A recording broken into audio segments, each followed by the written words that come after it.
Hindi lang para kantahin mo lang. Kailangan isa buhay mo ang pagbabagong buhay. Hindi lang masabi lang na bago lang ang buhay mo, gusto mo, dapat ngayong taon, kailangan mas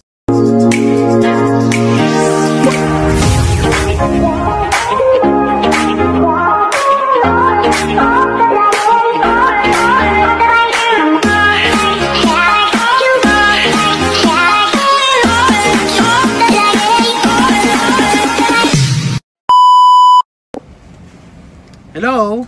Welcome to my channel. Ronald Tabaro po. Dito na naman tayo. At saka syempre, bagong lahat, gusto ko kayong batiin ng Happy New Year. Of course, year 2022 na. Biruin mo yan. Napakabilis ng panahon. Year 2022 na. Di ba? Parang kailan lang, year 2000. Pero ngayon, year 2022. 22 years ago, nung milenyo. Di ba? Grabe, ganon kabilis. Siyempre, ganon din kabilis madagdagan yung edad mo. Diba? At siyempre dahil New Year, diba? Kailangan bagong buhay. Diba? Sabi nga sa kanta, bagong taon ay magbagong buhay. Hindi lang ibig sabihin magbagong buhay lang. Kailangan yung kantang yun is isa buhay mo rin. Hindi lang para kantahin mo lang. Kailangan isa buhay mo ang pagbabagong buhay. Hindi lang masabi lang na bago lang ang buhay mo, gusto mo, dapat ngayong taon, kailangan umasenso na ako. Dapat ngayong taon, yumaman na ako. Dapat ngayong taon, maswerte na ako. Swertihin na ako. Pero hindi yun ang ibig sabihin. Kailangan baguhin mo ang style mo. Baguhin mo ang iyong lifestyle. Ika nga. Kung magastos ka nung nakaraang taon, kailangan medyo tipirin mo ng konti. Kung gusto mong maabot yung mga siyempre ambisyon mo, kung gusto mong diba, magkaroon ng pera sa bangko, magkaroon ng financial freedom, kailangan tanggalin natin yung mga bagay na negative vibes ba? Dapat puro positive vibes ang laging nasa isip natin. Hindi lang puro negative, hindi lang puro gastos, puro away, puro alitan, puro politika lalo. Iwasan natin yun. Kasi nakakapag-bad vibes yan eh. Hindi yan makakatulong sa buhay natin. Makakatulong lang sa buhay natin syempre yung sarili mo. Kung paano mo palalakarin, paano ka mabubuhay, paano mo isusulong ang kabuhayan nyo, ang pamilya mo ngayong year 2022. Ang sabi nga sa Chinese calendar, ang year 2022 ay year of the tiger. Diba? Year na mga tigre. So ibig sabihin, para sa akin, parang diba, kailangan maging matapang ka. Diba, sa mga pagsubok, matapang ka sa pagsuong mo sa buhay, matapang ka sa mga challenges, lalo na kung may papasukin ka mga negosyo, may papasukin ka mga bagay-bagay na gusto mo na maging successful ka. Kailangan maging matatag ka, kailangan maging malakas, kailangan lakas ang dibdib. Hindi lang dahil kailangan ko lang to, kailangan lakas ng loob, tibay ng dibdib. At syempre, meron ka nito. Isipin mo ang mga negative, isipin mo ang mga positive, isipin mo yung mga advantages and disadvantages na mga mangyayari. Kung ano nga ba ang gusto mo sa buhay mo ngayong year 2022. Mahirap ang buhay. Siyempre, dahil nadagdagan na naman ang COVID cases dito sa NCR, dito sa buong bansa, nagbalik na naman sa alert level 3 ang National Capital Region. So, ibig sabihin, may konting lockdown na naman. Kailangan kasi tayo ay magkaroon ng disiplina, magkaroon tayo ng self-discipline sa atin na mismo. Hindi na sa ibang tao, kung ikaw mismo. Huwag mo na isipin yung ibang tao kasi nasa tao naman yun kung gusto nila magdisiplina o hindi eh. Kailangan ikaw, sa'yo mismo mag-umpisa sa sarili mo. Diba? Self-discipline para maabot mo ang mga pangarap mo, para hindi ka magkasakit. Kailangan pag lalabas ka ng bahay, syempre, pa-face mask, mag-alcohol ka, bago pumasok ng bahay, bugas ka ng kamay, mag-sanitize, para hindi mahawa ang pamilya mo. Kung gusto mo umasen sa buhay mo, disiplina. Hindi mo kailangang umastos ng mga hindi naman kailangan. Yung mga talagang kailangan lang. Kung gusto mong swertihin sa buhay mo ngayong year 2022, kaya lang parang every year ka na lang nagsasabi ng gano'n eh. Sana swertihin na. Kaya nga lang, hindi mo rin kasi ginagawa. Kailangan kasi meron kang, di ba, drive na maabot mo yung gusto mo.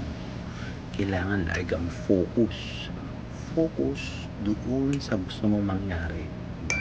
Meron kang drive na mangyari, dapat ito gagawin ko.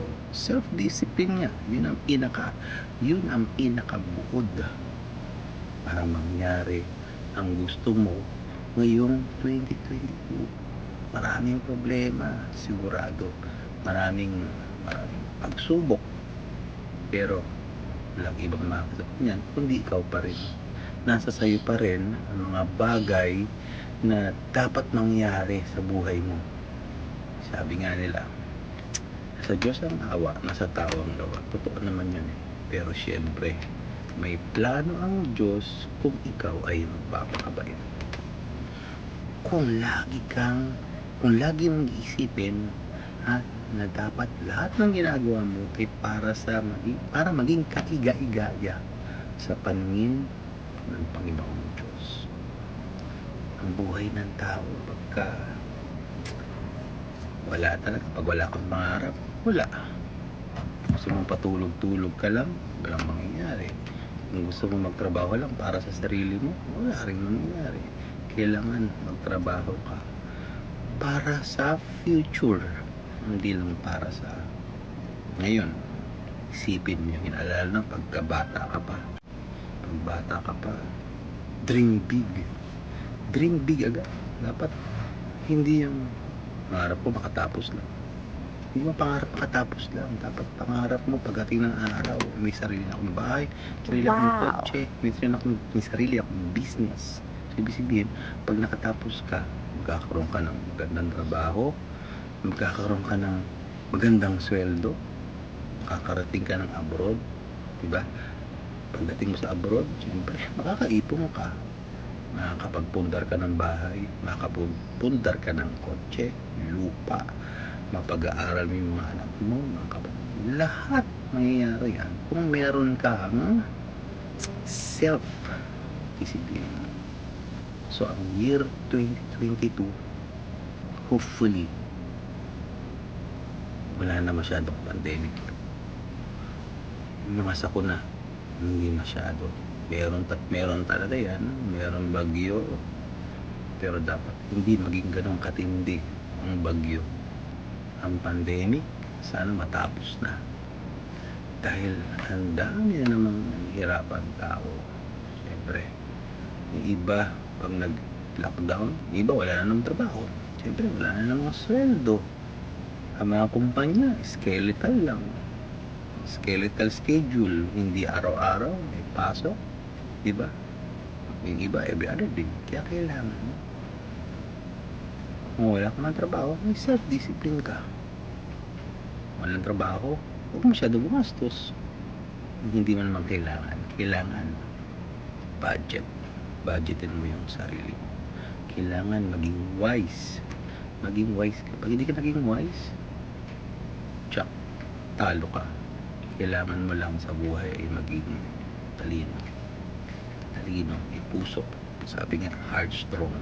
So, kailangan hindi laging ito ang gagawin mo, kaya ang bibilhin mo. Hindi. Mag-isip ka habang bata pa. So, ngayong 2021, syempre, may family, Nagkaroon kami kahit konti lang na salo-salo, konting kasiyahan. So, yun lang ang ginawa namin. Hindi kami masyadong gumastos. Kaya, kailangan lang ay self-discipline.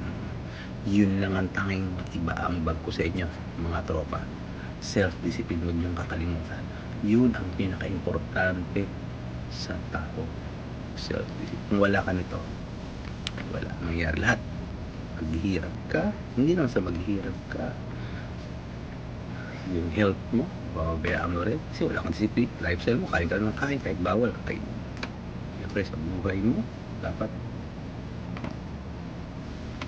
kung makakalimutan magdasal, kung makakalimutan na humingi ng tawag sa Diyos, kailangan laging sentro ang Diyos sa buhay mo. Yun ang self-discipline. Okay? Sana kahit paano may natutunan ka. Okay? So yun lang po. Gusto ko lang pong i-shout out ang aking mga kaibigan. Siyempre ang aking kaibigan, si John Bert Colorado Vlogs. Hindi niyo makalimutan. Si Jeremy Enclano. At si Food Chakan TV. Hindi ko kakalimutan. And of course, gusto ko lang pong i-shout out ang aking mentor, ang aking coach, ang aking brother. So since elementary hanggang nag-high school, siya po yung tinitingala ko sa scouting. Alam bang Boy Scout ako ng araw. So si Mr. Elvin De Los Santos. Shout out po sa'yo, boss. So yun lang po. So hanggang sa susunod, ito po ang inyong lingkod, Ronald Tabarro. Thank you. Goodbye.